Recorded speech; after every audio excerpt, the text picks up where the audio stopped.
3-dekabr 2025-yil uchta print mastersda ish jarayonlari qizg'in davom etmoqda.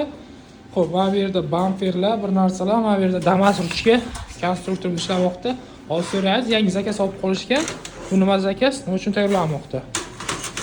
Bu detalimiz Samarqandlik ijodlar tomonidan olib kelingan bu detal. Mers Vito mashinasini orqa bamper qismida turadigan nikel qismlar, nikel detallar ekan. Bizga mijozimiz bu detalni ikkinchi tarafini yasab berishimizni so'rashgan.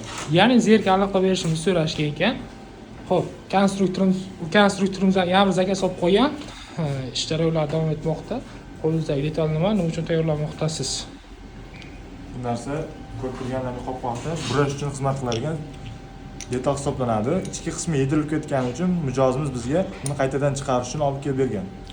Bilasizlar, bizning servisda istalgan turdagi plastmassa detallar tayyorlanadi. Shunga o'xshash xizmatlar kerak bo'ladigan bo'lsa, 3 print mastersga murojaat qilasizlar. Aytgancha, buni keyingi videoda konstruktorimiz bir tushuntirib beradi. Rahmat.